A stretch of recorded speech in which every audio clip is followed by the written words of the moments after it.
of 68's After Dark Night 2. And Night 1 was pretty damn good.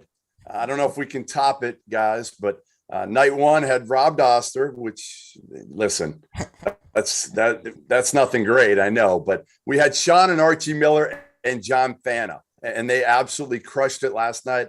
Doster was, in New York at Madison Square Garden. And we'll talk plenty here about the Champions Classic as well. But let's welcome in, and we got to start with the All-American, Randolph Childress, former Wake Forest star, former college coach. And we love having him on board with the Field of 68. Randolph, appreciate you joining us tonight. Oh, man, glad to be here. And we got a rising star in Sean Paul. I don't even know how to describe you, Sean. But what I will say is, this man knows everything about everything. Like back when we were young, Randolph, I think we kind of knew everything about everything. And now we're a little bit older. We forget some stuff. Sean knows everything. And he is a superstar. He will be a household name soon. So, Sean, thanks for joining us from Reno. And we're going to talk some ball. We're going to get right after it. And I am wearing this hat for a reason, because the Michigan Wolverines, the young group of Michigan Wolverines, other than a couple guys, namely Hunter Dickinson and Eli Brooks, they look pretty good tonight.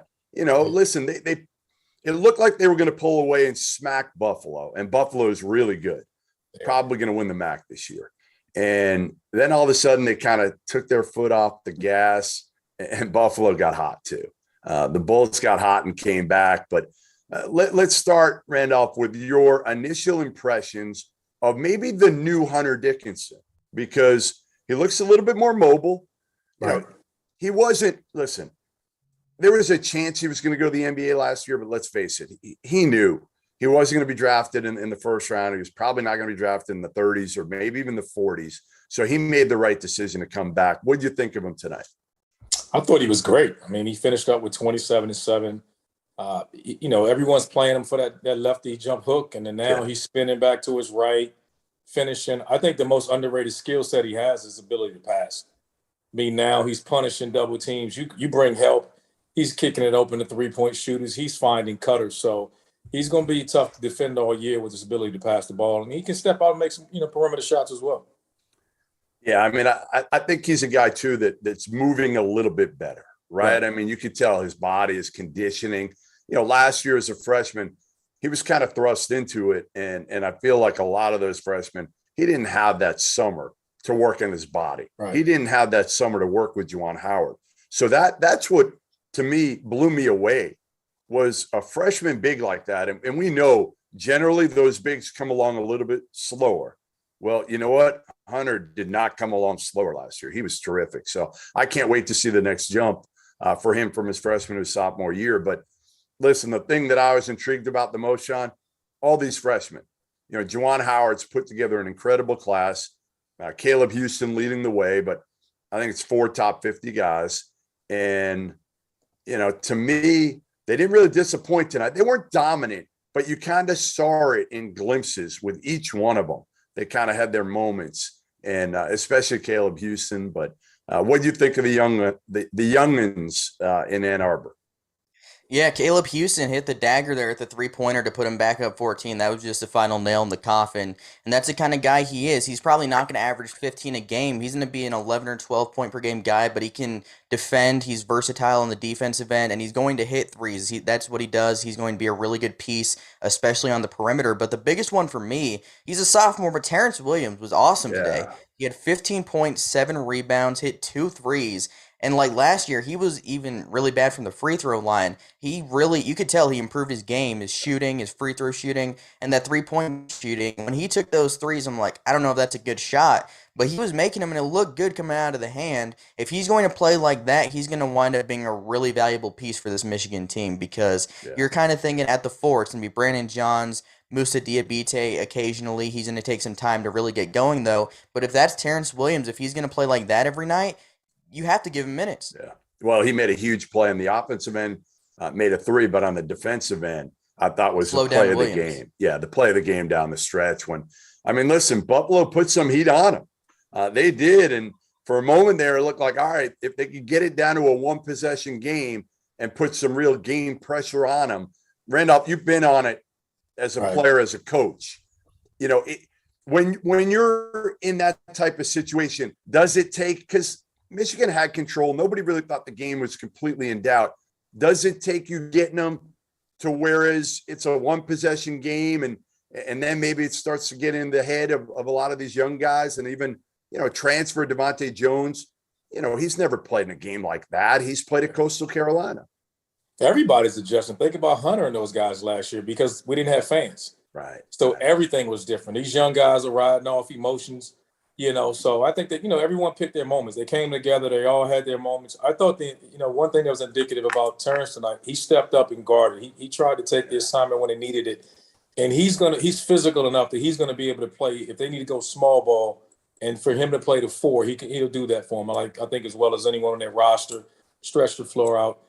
They even switched 5 tonight at times. Now, I'm not saying it was successful, but Hunter switched out and guarded the ball, and I thought that was impressive that they even felt comfortable doing it. Probably not. You know, was a testament to them. Yeah. Right. Listen, it's funny. So, in full disclosure, and people probably know this, but I hammered the hire of Juwan Howard. I said they should have hired Ed Cooley from Providence, right. Just because of, again, the track record of all these NBA guys that have, you know, 100 million in their bank account. I just feel like they're not coaching for their lives. They're coaching because, yeah, it's their alma mater. Why not? I'm going to do it. They asked me to do it. And I don't want to be on the phone all day, all night. You know the grind, Randolph. You know that grind. I will say this, though. It's different when it is your alma mater because there's a level of pride that comes with it, you know, and you go back to those years, you know, that time when Juwan was there, that was like as good as years that they had at Michigan. So there's a lot of pride there. And you can tell the support, the community rallied around him, and he's gotten it rolling quickly. He has killed it. I actually apologized to him a couple of weeks ago. And I did. I mean, I just flat out said, hey, man, my bad. I put you in a box with all those other dudes. And, you know, I didn't do my due diligence. And I have since and called Eric Spoelstra and talked to Udonis Haslem, you know, and found out that, hey, you know what, this dude's not your ordinary guy. You know, he's been in every kind of situation, right? I mean, he's been a star. He's been a piece. He's been an OG. He's been assistant coach. He's grinded it out. The one thing that I just felt like I didn't know if he would want to do is spend every waking moment on the phone. Oh. But I'm not sure you need to at Michigan. He inherited a good team. He put together a good staff, and he's got one hell of a brand at Michigan. Right. Makes it easier, doesn't it? And I also think you talked about coming from that Pat Riley tree, and you know how Pat Riley runs a tight ship in Miami. I mean, it's everyone's doing their job down there. So there's you know, coming from that's one organization. But you were right. You know, in defending you, a lot of the NBA guys come down and they just don't cut it. The grind that it takes, they're like, look, they're not used to it. They're used to having it, you know, going in the morning, maybe 2 or 3 o'clock, taking their kids to school, coming home, and that's not the life of a college coach at all. That's why I'm really interested to see how Mike Woodson does in Indiana. Right. You know, he inherited enough. Right. Trace Jackson Davis. There's enough talent there to be good and make the tournament this year. But if you don't, you lose some momentum. And then are you working hard enough? Are you grinding hard enough? Again, I like his staff, so I think that gives him a chance. All right. You mentioned the fans being back, and I was in Champions Classic last night in New York, and I'll tell you what, it felt normal, guys. Like it really felt from a media perspective, you know, fans packed, you know, full house, obviously K against Cal, Duke, Kentucky. The undercard wasn't packed, but it was still obviously a good crowd, Michigan State, Kansas. And then from my vantage point, you know, a lot of it is a year ago, I'm at Mohegan Sun for 4 days, and I'm one of 3 media people that was allowed. And I had to quarantine when I first got there. I couldn't obviously go play blackjack, which was really hard for me not to do. And then when I'm interviewing coaches, you know, it's with a mask on and we're trying to stay a few feet away. You know, Tony Bennett's there, and we might not have been a full 6, but we're a few feet away. And last night, it was like nobody was really, I don't know what percentage of fans in New York were wearing masks, but not a whole lot in the Garden. And we were able to, talk to players, talking to Bill Self after his kind of press conference. So it felt normal. It felt really good. And it felt good to me that the kids had an experience like this after last year, where the Garden and the fans and the NBA guys on the sideline, Obi Toppin, high-fiving Kentucky players, and us being able, them being able to talk to us. NBA players don't want to talk to us, but like college guys actually do. I think most of them actually enjoy it. At least, and I don't know how much longer it's going to last with NIL. They're probably going to start asking us for money for interviews at some point. And I dread that day. I hope I'm out of the business by that day.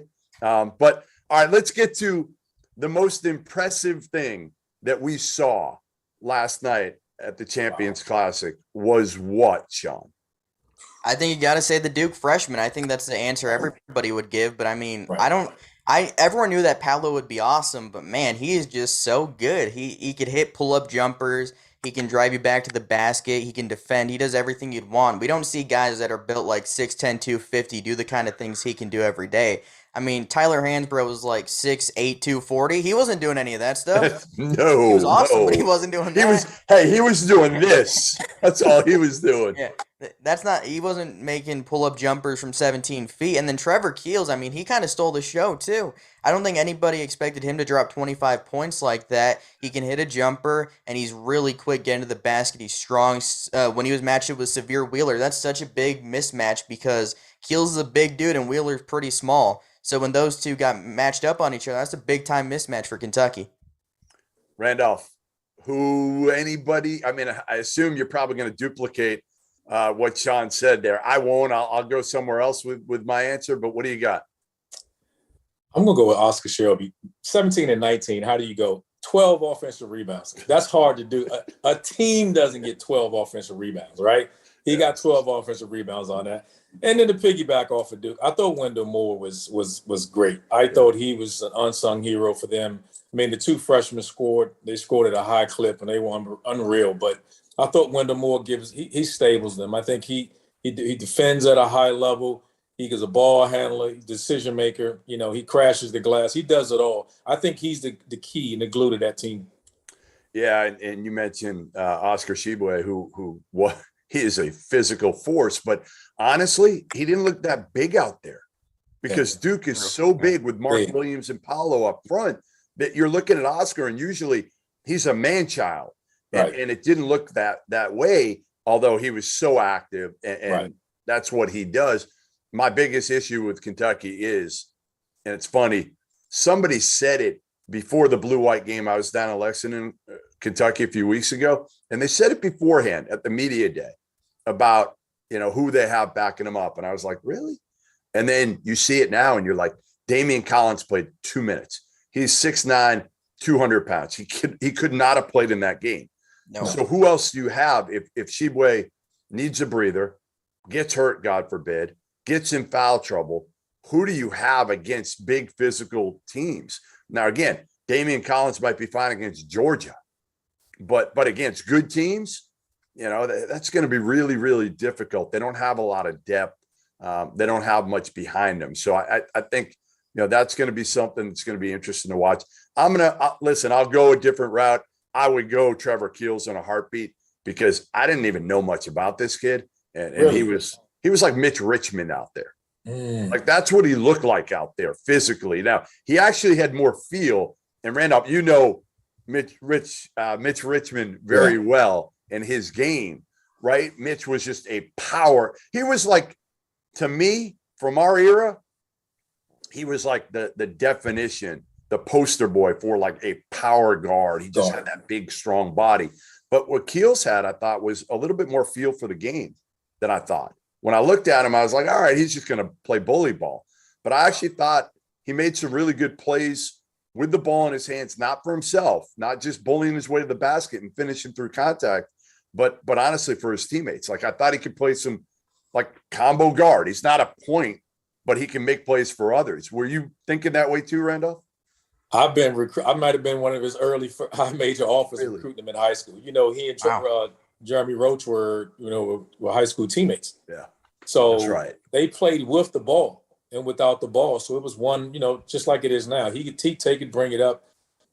He's always been that good. It's just a matter of, I was impressed with what he's done with his body. Yep. He's kind of changed his body a little bit. I was worried he'd have to slide down position. I was worried, could he defend on the perimeter? I thought he slimmed down and he toned up his body a little bit. And man, he slimmed down? Out. Yeah, no, he toned his body up. Really? He just didn't have any definition. Now he looks like he has some muscle to him. Really? You can tell he's hit the weight room, and he's going to be a tough out, because what he didn't do yesterday that he can really do is shoot it. Yeah. He can really shoot it. So if he's shooting the way he can, he can really shoot it. He can really shoot it. So if he's hitting jump shots with that body and physicality to get into the cup, I mean, they're going to be tough to beat. Yeah, no doubt. No doubt. I mean, they're a problem. All right, I'll give you mine quickly, and then we've got our first guest of the night coming up here in a second. But Ochai Agbaji was mine because, again, Ochai's been such a one-dimensional player, and Bill Self has always said, like, I want more from him. I want him to be an assassin. I want him to be a killer. And he's a great shooter and a great spot-up guy, but he could never put the ball on the floor. Right. Man, he put the ball on the floor a couple of times and exploded with confidence. So I think if he can be that, he's not going to get 29 every night. We know that. But he's a really good defender. And to me, if he can have that kind of well-rounded, versatile game in terms of guys closing out on him and he can go by him, put it on the floor, to me, then you've got your star at Kansas. Right. Then you got your number one guy, and you can work around that because they've got enough other good players. But I've always felt like they didn't have that star. So I was really happy. And you're not going to find a better kid than Ochai. Like, he is salt of the earth. He's that nice a kid, probably too nice in some respects. So listen, to me, that's a guy that you got to watch because there are some one-offs at the Champions Classic. We've seen him, and we've seen him from Kansas. Now, again, I'm not saying he's Quentin Grimes because Quentin, that was the first game of his freshman year. Ochai has still been very, very productive throughout his career. But I just want to see if he plays at that level from a more of a confidence standpoint than anything else, thinking he's the best player on the floor, because I don't think he's ever really felt that way. Or if he has, I don't think he's played that way. And last night, I thought he played that way, and that's a difference maker for Kansas. All right, Dagan, we got our first guest ready to go. Well, let's see if we can bring him on here. First guest of the night after dark, first guest of the year. How about that? Is none other than Alabama's Keon Ellis, who had a huge game last night. Keon, how you doing? I'm doing good. Congrats on the win. Listen, I don't think anybody expected you guys to blow out Louisiana Tech. That's a good team. That's a team that could be a tournament team, probably wins or contends with UAB for Conference USA title. And you guys had your way with them. So congrats, first of all, on starting off the year well. And I know, first of all, a lot of people confuse you with another Alabama guy, an Alabama grad. Is that true? Like you and Kyra Lewis, do you get confused quite a bit there or no? All the time. Like I'll be at football games, and I know one time, the most recent time, like we was leaving the game, walking out, and somebody just walked past me and was like, "Oh, what's up, Kyra?" What do you say? Did you correct him? Yeah, I was like, I'm not Kyra. He was like, "Oh yeah, my fault." Ellis, Keon Ellis. I was like, yeah. But what you got to start doing, just signing out, get money, sign autographs, and be like, yeah, I'm in the NBA now. Like $10, $10. See if you can make some money off that. I mean, at least take advantage while you can. Well, listen, like I said, congrats on the win. How different is it this year for you and your role as a leader? You're like the old dude on this team now with everybody gone. What's it been like for you from a leadership standpoint so far? Really just remembering what the leaders that we had last year did for us. Like, just my biggest thing is just going out and leading by example. I think that's one big thing I learned from her. Like, just going out there playing with him, like seeing how hard he played just by his effort and whatnot, that just made me want to play hard. So I try to do the same thing, go out there and not, give any less effort than 100%. So that way my teammates feel like, well, if he ain't going hard, then I'm not going to go hard either. So really that, and I mean, like last year I didn't have a leader role. So this year, just making sure everybody's prepared, me and also the other leaders on the team. Just making sure, we bring it every night, don't get complacent and whatnot. Keon, is there anything, Randolph Childers here, is there anything you're doing differently? I mean, beginning of the year last year, you weren't a starter, right? They insert you in the lineup, you guys take off. All right. I heard you say before, you try things different, your leadership is there. Tell us more about what you're doing as a leader to help this team take the next step. Because you guys lost some dudes now. You lost a lot of dudes. You lost Herb. Even Primo was a freshman and he's gone on to the NBA. Tell us more specifically about your role and what you're doing to kind of lead this group. My role, really, since I know just about everything that we're doing, being a returner, just making sure like the new guys, like, this is like, even if it's their first year in the program, like just helping with assignments, like defensive stuff, like certain way to guard stuff. Like if you have to guard a shooter coming off of a screen, like tell them a certain position you got to get in, to make sure you don't get screened. Keeping guys' heads up, like if shots not falling, like, just keep shooting them because we eventually going to have to make them, so don't get down on yourself, if you see two miss or something like that. And really just encouraging. I mean, because I play with a lot of confidence myself, so I wouldn't want someone else to go out there and not play with the utmost confidence. Yeah, Keon, Sean Paul here. My question for you is, Kenneth Lofton Jr. gets a lot of respect, as he should. He was big in the FIBA U19, and you guys shut him down for the most part. Charles Bediako got in some foul trouble, but what was the game plan coming in to slow down Louisiana Tech's best player? Really, because we knew like what kind of player he was, like once he gets it down low, like a deep seal catch, he's gonna score more time than not. So really, just whenever he caught the ball, not wasting any time, like let him get comfortable. As soon as he puts on the floor, we're coming for him. So just try to get it out of his hands and make the other guys make plays for him, knowing that that's like what they really want to do. So when you were coming out of high school in Florida, Eustis, Florida? Yeah, I'm from Eustis. Okay. All right. So you're coming out, and give me the story of how you went the JUCO route. You played 2 years in the Jukes, and give me kind of your recruitment coming out of high school and why you ended up going that route. Yeah, I went to Eustis High School for my first 2 years, freshman, sophomore, and then I transferred to Leesburg High School, the next city over. But it was my mom's decision, though. She made the decision. I didn't want to leave, but it was her when she said I wasn't going back. So kind of was out of my hands. So, we went there, ended up winning 2 state championships back to back. So I think that kind of helped me get a little recognition. And then I played with Team Moam for my last year in AAU, and he helped me get like Division I looks. And as time went on with that, I think it wasn't a grade thing, at least like, because when I was at Eustis, my grades weren't, I think I wasn't qualifying at first, but then when I got to Leesburg, like I was taking like online classes to retake those classes to get higher grades, end up qualifying. But at that point, I just felt like I was settling, because I mean, like a lot of schools that stopped talking to me and whatnot, but Gardner-Webb they were still talking to me, knowing like the situation, and was saying, if you get qualified, like we'll still take you. So, and I mean, I committed. I was going to be happy going there, knowing that they didn't give up on me. But after a while, I just felt like I'm settling, and I mean, I can get better options. So I just decided to go JUCO, and I was never pressed like when I got there to be like, okay, now I gotta go crazy. I gotta get looks and whatnot. So just knowing that my time was gonna come, even in my sophomore year, like as I got there, I was just staying the course and whatnot, not trying to force anything. And I mean, it just all happened to work out. Yeah, pretty well. The moral of that story is you should always listen to your mom. That's what it sounds like.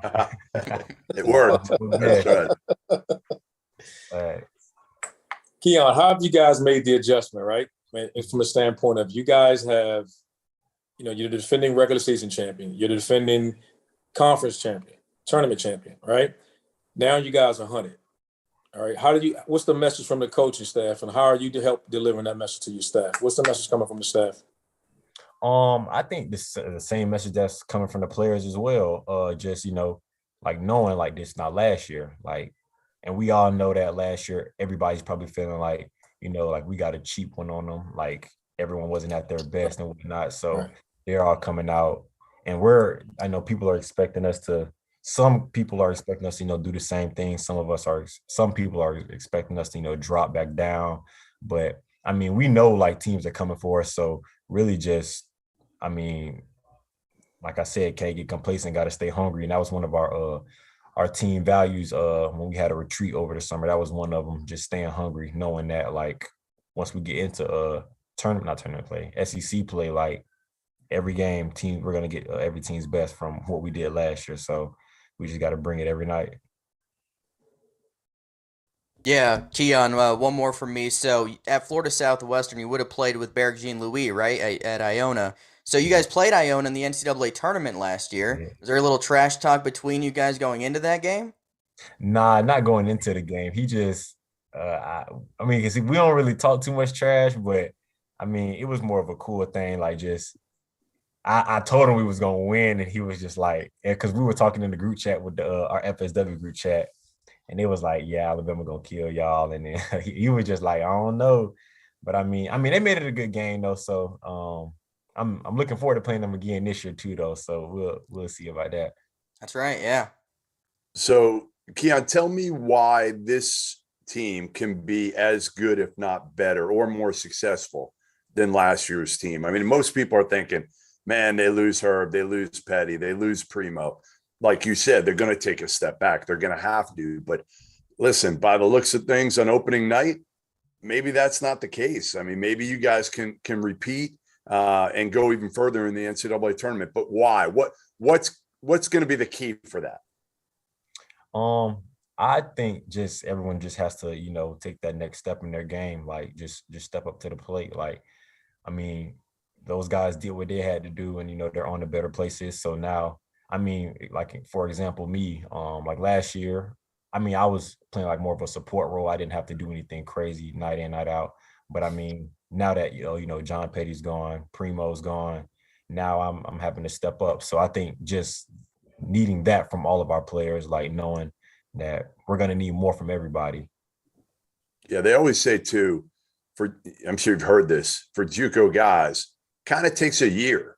Takes a full year before you're completely adjusted and you might have thought you were adjusted last year, right. But that's what you hear all the time. It takes a year for a kid coming from junior college to kind of get fully adjusted to playing, especially high major SEC basketball. Do you feel that way a little bit now?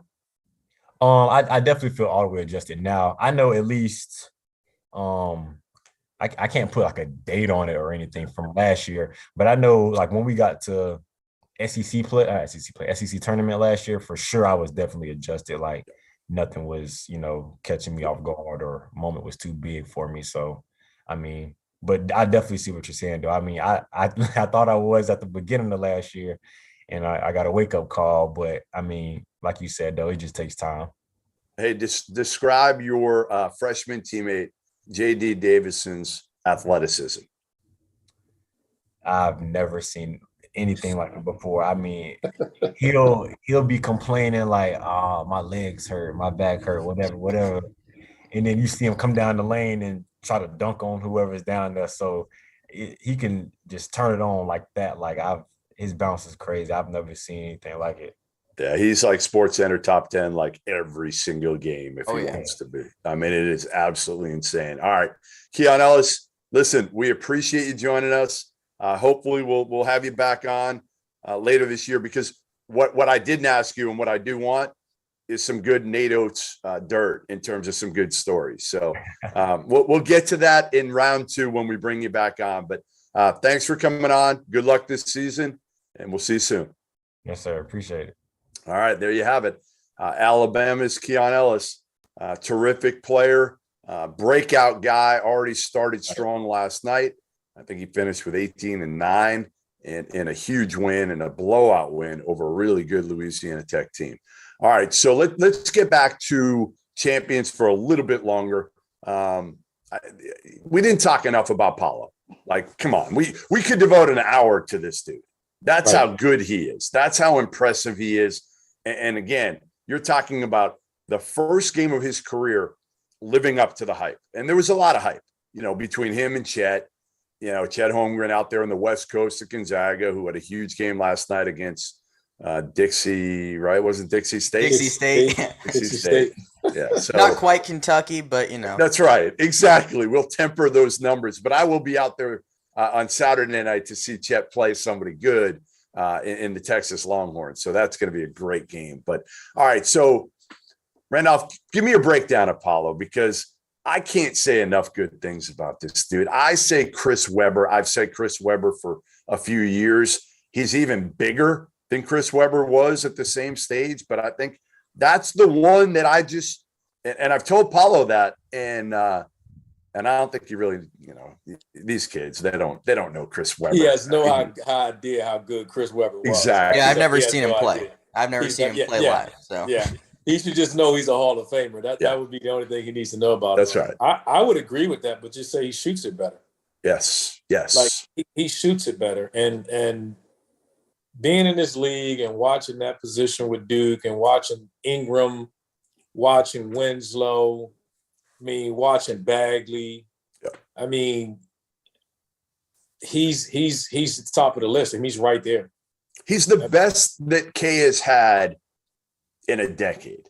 Like, Grant Hill, healthy Grant Hill, people forget how smooth he was, what he could do. He could have been one of the greatest ever if the injuries didn't derail his career. But listen, I don't want to put that on Paulo, but I might put that on Paulo. I think his upside is that high, and his production is going to match his potential in college. They're not saying that, but I think you hear the grumblings around Duke that they feel that he's that special. Like he's coming in with that Zion reputation, and he's every bit as good, if not better in some aspects than Zion. So they don't want to put the pressure on him, like you said, but they know he's special. They know there's not many coming through that door that's been as talented as this young man is. And he's got some shit to him. Like that's the one thing too, is I remember seeing him at a game, a high school game in Seattle. I'd seen him play AAU a few times, but then I saw him at a high school game almost 2 years ago now. Man, you're just watching him take it off the glass and go, and he's such a man, and his body, Kay said this last night, he's in much better shape. Like he's trimmed down, and now, again, he's got that kind of Chris Webber type body and skill set, and all he's got to do is probably extend that range, and he will. I'd rather he not shoot the three, because he can make that 18-footer all day, every day. Right. Just, go to town with that. You saw that fadeaway that he had last night. He can overpower you with his strength and athleticism. And you know what the most impressive thing to me, Sean, was last night? Defensively, the way he can move his feet. Like they had him switched on like Severe Wheeler, who is a jet. And he was like, he's staying in front of him. He's making it tough for Wheeler to get by him. So defensively, he was getting after it on that end too. And a lot of times you don't see that out of star players. Yeah, definitely. I think showing that effort is one of the biggest things about him that he showed yesterday. And this Duke team, speaking of them defensively, they're going to be tough to score on. Trevor Keels can defend, Wendell Moore can defend, and good luck scoring inside, because Paulo's a good defender, but Mark Williams and Theo John, there might not be a better starter and bench combination of big men in the country than that, because Mark Williams can block shots. He's pretty athletic. And Theo John, that's what he did at Marquette. You couldn't score on him. Nobody's going to be able to score on him at Duke. That is a very dangerous duo. And part of why I feel like Duke might have ended up being a little underrated. Like, this is a legitimate national title contender. Which is crazy, because I'm telling you, who asked me this? I was interviewed somewhere yesterday, right before the game, and they asked me that. They're like, all right, this Duke team, do they have a chance to cut down the nets and win it all? And I just laughed. I was like, no, I don't think so. I don't, no chance. And I went through it. I said, well, They haven't won an ACC regular season title since 2010. They haven't been to a Final Four since 2015. I don't think Paolo is going to be able to do this by himself. Well, you know what? He doesn't need to do it by himself because he's got a dude named Trevor Keels with him. And Wendell Moore's a good player, right? He may not be a star, but he's probably perfect for them. Mark Williams, Theo John, and they're just, I'm telling you, you look at them, they are physically imposing, Randolph. I got two concerns with them, though. Yep. Of the four starters outside of Mark Williams, and we talked about this last week, all four played over 30 minutes. Their bench concerns me. Yeah. Their bench concerns me. Well, AJ Griffin, it's so funny. So I don't mean to interrupt you, but in the post game, Kay probably mentioned AJ Griffin like 4 times. 4 times. And I'm like, he played 11 minutes. Like, he didn't really do much. He's a freshman, another highly touted freshman, and he had been hurt all preseason. So he's only practiced for like 10 days. And I'm telling you, Kay made it a point of saying it 3 or 4 times, how impressed he was. And I'm looking around, I'm like, all right, my wheels are turning here. Why? Why is he saying it over and over and over? And I think it may be because, you know, these other freshmen are getting all this attention, and he knows maybe AJ Griffin can be that third guy, and he's not that far off from these 2 studs. I don't know. He's good. You know, his dad coaches in the NBA. He's grown up around the game. I mean, he's a talented kid. But again, he'll probably get the Mark Williams minutes when he goes out, right? Because we talked about it. He's not going to play more than 15 to 20 minutes a night. Yeah. And so he'll fit into that. But I still think the other guys, that and 3-point shooting. When we say what we want, I mean, they were 1 for 13 last night. That's not Wendell Moore's game. You know, if Paulo's shooting threes, he's doing you a favor. Like, I'm living with that because I don't want him doing anything else. Yeah, no doubt. Jeremy Roach is what, 31% a year ago? That's not what he does. So it puts a ton of pressure on Trevor. Is Trevor going to be able to carry the load? And that's too much just on the perimeter. He's a physical guy getting to the paint. They don't need to shoot a ton of threes because they can get to the rim at will, but they're going to need to shoot some. No, that's a great point. Great point is, you know, point guard play was a big worry of mine going in because Roach, you know, he'll be better this year. Obviously, he missed his senior year with the knee injury. So, you know, last year's a pandemic year. I get all that. He's going to be better this year, but is he the answer?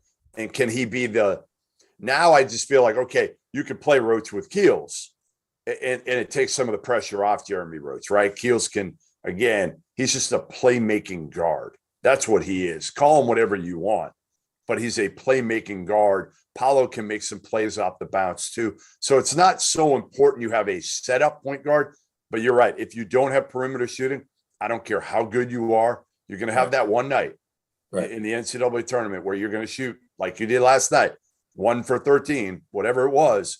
And yeah, Ty Washington's not going to have the night he had last night, and you're not going to win. Sean, Duke or Kansas? Who you taking? Man, that's such a tough question. I mean, you look at what Kansas did. Ochai was awesome. Remy Martin was very impressive to me, too, because he took 0 shots in the first half. If you watched him play in the Pac-12, you would be surprised that he didn't take a shot in the first half because he was ready to chuck it up from 30 feet whenever at Arizona State. But that's kind of the style they play. They let their guards kind of play how they want. They take a lot of threes. That's what they do. And I think he's really ready to be more of a winning player than he was at Arizona State. And maybe that's just, you know, what his role was at Arizona State. I think he's ready to be playmaking point guard because he's really fast. He can create shots for others just by driving to the basket and then attracting attention. He can make a lot of plays off the bounce, too, for himself. He's really good in the mid-range. He does a lot of things really well, and I think he was impressive. And David McCormick down low is really good, too. DeJuan Harris is a good playmaker. I'm going Kansas, but it's close. I think overall Kansas is a little bit better, more experienced. And one thing with Kansas is Joseph Yesufu played 6 minutes. He wasn't even really in the rotation. I know. That's kind of crazy. They didn't have Jalen Wilson. I agree. Say, wait that's till true. Jalen Wilson gets back. Yeah, that's true. That's the crazy thing. So Kansas was that good. And even Bill said, you know, as he's walking, we're walking from the media to the locker room after the game. And he even said, he's like, listen, Ochai was great, but we didn't get Christian Brown was, you know, he didn't make shot. Like a lot of their dudes They didn't have Jalen Wilson. So they're deep. They're deep. Randolph, you're an ACC guy. Are you going with your Duke Blue Devils there? Or are you going with Kansas? I'm going to go with Kansas for what we're talking about. I think they're bench. I think the difference is Kansas is going to be able to bring their freshmen along slow. Yeah. Whereas that Duke's freshmen, as talented as they are, they're going to have to carry him. And like we talked about, I just don't think there's enough perimeter shooting consistently to take the pressure off those guys. And because someone's going to scheme Duke and say, hey, we're going to live with this. We're just going to pack it in and say, if you beat us shooting jump shots, then good luck. Someone's going to do it eventually. Yeah, I mean, listen, I'm kind of with you. The kid Pettiford is going to be a star. I mean, he is big, strong, quick, fearless. Like, I look at him and you see some of like Sharon Collins, you see some of Frank Mason, you see some of Graham. Like, they got some players. They got some. Zach Clements was good last night for a stretch, not a long one, but showed some toughness, can make a three out there. So I like this team. Again, I don't know if they have a first-round pick, although certainly the way Ochai played last night, you would say he's a first-round pick. But they got a lot of really good players. And I'm with you. We get carried away on right. Champions Classic, right? So quickly. We overreacted. I've done it. And now, as I've gotten older and covered enough of these, I find myself, I get back to the hotel room and I take a breath and I'm like, all right, Duke's really good. They were great tonight, but I need to see more of Trevor Keels. I need to see more of some of these other guys. And Kentucky, that's not Ty Washington. That's not. That was Ty who struggled early and then started pressing and then it got in his head. But he's going to be much better. All right. So I guess what's your biggest concern? What was your, the team now that you're just worried about and why? Is it Kentucky just because, Ty, wasn't that good? And for me, I have confidence in Ty Washington that he's going to be really good. But I think Michigan State's the one that you look at and you're just like, listen, we love Tom Izzo. We all respect the hell out of Tom Izzo. How can you not? But you look at that team up and down the roster and you're searching for a star and you can't find it. No. Yeah, I agree. AJ Hoger did play well. He did. I thought he came in and gave them a lift. But we talked about this the last show as well. I think the point guard play for Kentucky and Michigan State is concerning. Yeah. I think that's a high concern. I mean, you're talking about, Willer is a really good player. He's a jet. But he averaged 4 turnovers a game last year and then came in. He's averaged over 4 a year ago and had 7 again last night. That's tough for a guy who doesn't shoot it great. So in Michigan State, it's the same thing, the point guard play. I mean, it's going to be AJ. How is that going to work? I mean, what's the dynamics of that lineup and that point guard spot? I mean, that's going to be vital. All right. Before we hit your answer, Sean, in a little bit, we'll talk about Kentucky and pick up where we left off. But we've got another guest, and it is a guy who coached his first game last night, his first game as a head coach at Northern Illinois, and pulled off the win.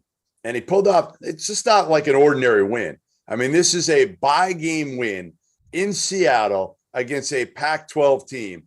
We now welcome in Northern Illinois head coach, Rashawn Burno. And Burno, you there?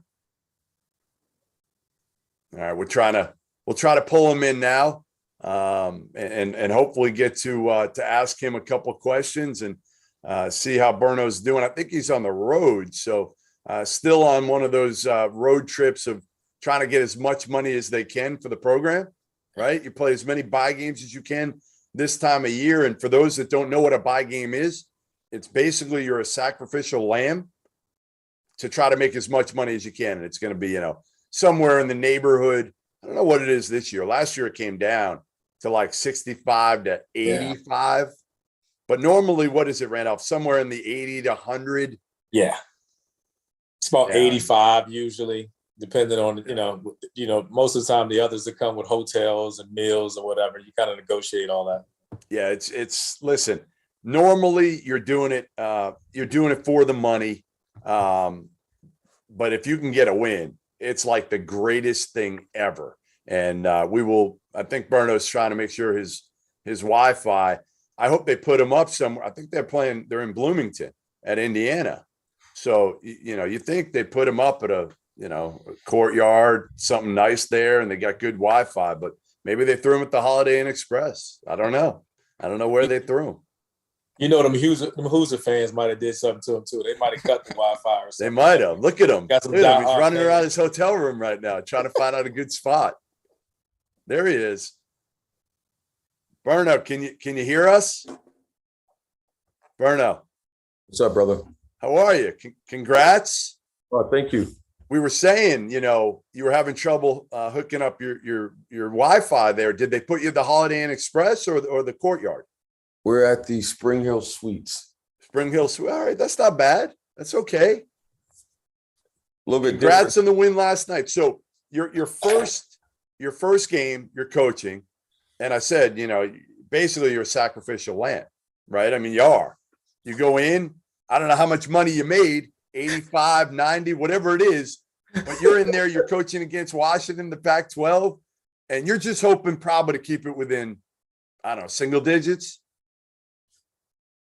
It's just striking distance. The goal was just to compete, right? You don't want to be embarrassed on television, right? You want the guys to feel good about themselves. But in all honesty, we understand that there was low expectations outside of our locker room. And so we had a puncher's chance because we showed up on time. And then, at the end of the day, these guys are competitors, and that's something that we talked about all last week leading into the game, is just go out and compete, and the pressure's on them to blow us out. So just be within striking distance, and as the game wore on, they'll get tight and we'll play loose. So that was the mindset. Randolph? Coach, I got to ask you, how in the world do you win a game where you give up 27 offensive rebounds and commit 20 turnovers? Like, how do you win a game like that? Well, the honest answer is a little bit of luck. But we were 12 for 23 from the 3-point line. And the turnovers are misleading because obviously offensive fouls. We had 4 or 5 of those, and then we had 2 moving violations out of bounds, which in my playing career, coaching career, that's the most I've ever seen. So there weren't actual live ball turnovers that led to points. I think if the point differential was, I want to say, +6 to them in regards to points in transition or off turnovers. So it was a little bit misleading. The offensive rebounds was, atrocious on our part, but, we were fouling for profit, right? Meaning, they weren't getting 2 points. Roberts shot a majority of the free throws, in which he was going 1 for 2, sometimes 0 for 2. So they were coming out empty, and we were scoring 3, obviously 3 points to 1 point with +2. So that's how it balanced itself out. Yeah, Coach, you were an assistant for Bobby Hurley from 2015 to 2021. He tweeted at you yesterday after the game, but did he text you or anything? Did you guys have a conversation after your first big win? Yeah, to be honest, we FaceTimed at halftime. No, you did not. Yeah. Come on. Yeah. What did he say to you? Just, little pointers here and there. No, I want to hear the X-rated version of what Bobby Hurley said to you. No, you can't repeat that. No, did not repeat that. But no, we FaceTime at halftime, and after the game, he was extremely happy for me in the program. But Bobby's he's a loyalist, man. If you're in his corner, he's going to ride with you 100%. So he's my obviously best friend in the business, best friend off the court. So I needed some of his input at half, and then at the end of the game, it was all celebration.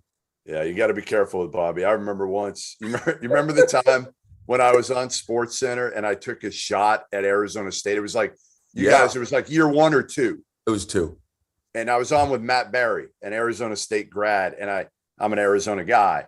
So I took a shot. Oh my goodness! On the air, Bobby was not happy. Long memory, Coach. Yeah, long memory.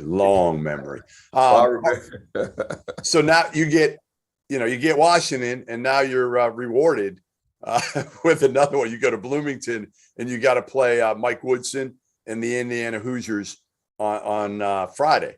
So give me kind of what life is like. Life was like for you, beautiful hotels, private planes, charters, all that at Arizona State. Now you're in Northern Illinois, not quite the same, Rashawn Burno. What is life like on the road now? It's the funny thing is, and this is, I used it, knock on wood, we were fortunate to get the win. We were supposed to fly out at 3:00. We didn't fly out to 7:00 due to a delay. So we didn't get to Washington to probably about 9:00. These guys were exhausted. So it's a grind. Obviously a lot of respect for mid-major programs. The high majors have a little bit better because they charter. They're not dealing with delays and et cetera. But it's a grind. It's hard to come from the West Coast and come all the way back out to the East Coast and then play within 24 to 48 hours later. So, but it's a part of the process. These guys are excited to compete. Yet again, there's no expectations for us to do anything but just show up, right? And so, yet again, our mindset is just be close, and then obviously, hopefully they'll get tight and make some mistakes down the stretch. Coach, what adjustments? How many players you added when you took over the roster, right? I know you had 3 returning starters, but you added 8 or 9 new players. What were those players looking like? What does that look like, the new roster, compared to what you brought? From what your scouting, your recruiting, and what you were looking for? It was a quick turnaround because I got the job, and then the first thing you got to do is assess the roster, right? Right. And try to figure out, one, who wants to stay and who's hitting that portal. The guys that I did have returning, Trendon Hickerson probably was by far the best player statistically and also minutes. The rest of my guys all were below 8, 7, 5 minutes a game. So it wasn't a lot of experience returning. It was guys who were on the roster who obviously didn't have a good year, 3-16 last year. So the guys that I brought in, my goal was just to be competitive, just get 13 guys who are just going to compete. Every day I tell my guys, you got to be willing to start over, right? We won last night. Today's a new day. Start from ground zero. Let's go 1-0. And so these guys all bought in, right? Because when you take over, the first thing they're looking for is, all right, who's he kicking off the team, right? Who's he bringing in? And so I try to be fair to these guys and coach them as if I recruited them there. And so that kind of helped with the buy-in.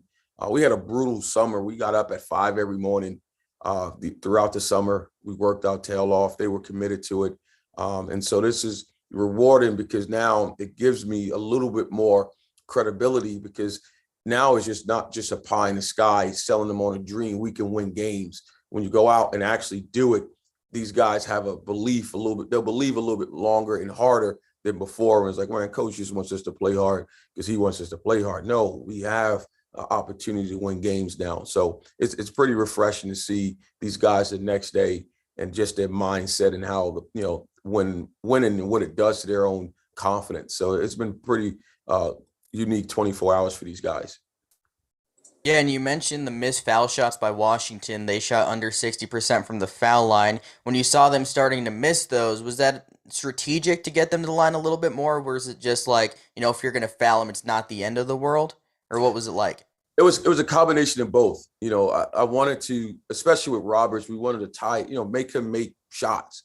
What we couldn't do is let them get 27 offensive rebounds and kick them out for threes, right? So what I wanted to do, listen, if we can't get it and he gets it, wrap him up, obviously without a flagrant foul, make them earn, those 2 points. And so, the strategy worked out to where the game slowed down, but he was taking a bulk of their shots and not Bay and not Davis and not some of those other talented players that got on that roster. It was a guy who statistically shot in the low 50s for his career. All right, Bernard. Well, listen, make sure your guys have a curfew there, because I was in Bloomington recently with my daughter. There's a lot to get into in Bloomington, a lot over there. And you're going to be there, tonight, tomorrow night. So just, make sure that they're, you got them on lockdown over there. All right. Bobby Hurley senior style. We don't leave the compound. We're good. You don't leave the compound? Lockdown. No. Did you learn that at St. Anthony's? Yeah, yeah, we're not leaving the compound, Jeff. You ain't got to worry about that. All right. Well, listen, congrats. You know, if you do decide to retire now, you're 1-0. Never lost the game. I won't be on the hot seat then. You will not be in the hot seat. You'll be good. You'll be in the Hall of Fame. Yeah, right. That winning percentage. All right. Good luck in Bloomington. Enjoy it. Congrats. And hopefully we'll get you on again this season. Thanks, guys. Be safe. Good luck, Coach. Bye-bye. There he is, Rashawn Burno, head coach, a rookie head coach of Northern Illinois, and 1-0 after that upset win against Washington, one of the big upsets yesterday. And we only got a couple minutes, but I want to finish with Virginia because that was the biggest upset yesterday. Navy taking down Tony Bennett and the Virginia Cavaliers. And Tony Bennett has been not good, spectacular in the ACC. Randolph can attest to this because he's probably lost a few games to Tony Bennett recently. I mean, his record in the ACC, you know, you look at it compared to Kay, compared to Roy over the last 8 years, compared to Boeheim, it's insane. It's absolutely insane. But I don't know when Jaden Gardner now is your best player, an East Carolina transfer, and I think he's good. Don't get me wrong, but it worries me. How concerned are you that this is the year that Tony Bennett finally kind of falls off into middle ground territory in the ACC, somewhere in that like 6-8 range? I'm not buying it till I see it, and then I'll be concerned. But to your credit, they've been, just like you said, they've been the best program in the ACC. I mean, bar none, the last 5 or so years, and since he's elevated that program. But like you said, there's some cause for concern. I don't think offensively they're as good as they've been in the years past, and they're going to struggle to score the basketball. With Beekman and Keon Clark, they're Jets, they're good defenders, but they struggle from the perimeter. So they're going to have to find a way to manifest points. They're going to be good. They're going to be better defensively. We know that. They're going to defend. That's just Tony Bennett's trademark. But they're going to have to even slow the pace down even more, I think, in order to keep it at a snail's pace to give themselves a chance. Because I just don't see where the offense is going to come from. I don't either, other than Gardner. You know, Keon Clark's great as your point guard if you've got 3 or 4 dudes around him that can make shots. Right. And I don't know where they have that. Gardner's a guy that eventually teams are going to be able to scout that. Right. You know, they're going to be able to scout him. Or you give him his 20 and 10 and just make sure none of those other guys beat you. But Sean, who needs to step up for this Virginia team? I mean, they got a bunch of guys that honestly we don't know a whole heck of a lot about. No.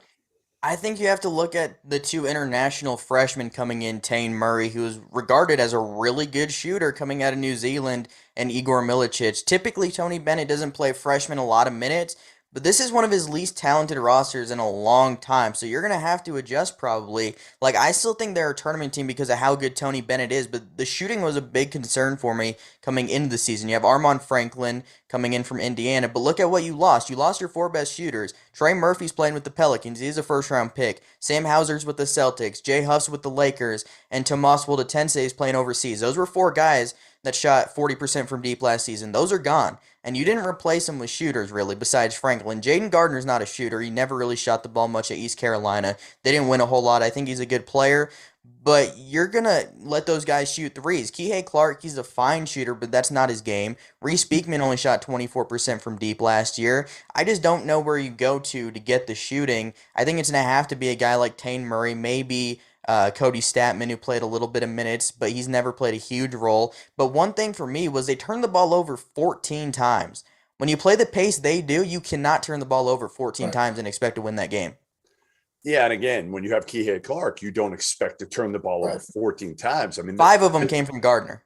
Yeah, well, again, I'm sure the ball's in his hands a ton. But again, you lose to Navy. That is one. Last year, I was there when they lost to San Francisco in the bubble. And I said to myself, all right, you know what? Again, this could be a one-off. But you're looking at that team and you're saying, yeah, they can score the ball, but how good are they going to be defensively, right? With Hauser and Huff, and they didn't have a lot of foot speed, and they didn't look the part of a great team. Well, that team compared to this team, at least you knew they could put the ball in the bucket. This team, you don't know they're going to be able to do that. You don't know how they're going to be defensively. So it'll be interesting to see. Again, I'm not writing off Tony Bennett. I'm smarter than that. The dude is a Hall of Fame coach. He is one of the elite coaches in college basketball. So we'll see what happens for Virginia. All right. Well, listen, appreciate everybody joining us. Field of 68 After Dark, Randolph Childress, Sean Paul. Make sure, again, every single night we are here from 11 to 12. Every single night, Rob Doster, myself, John Fana. We got a bunch of other people coming through, the Miller brothers. They'll be through again. Doug Gottlieb. We get more Randolph, more Sean. We're loaded. And it's probably the only place you're going to get from start to finish this year college hoops every single night. All the other networks are going to come and go. They're going to get going probably when it matters in February and March. But we started from day one. And you know what? We'll finish strong at the end in New Orleans. So make sure you come back every night. Thanks, guys.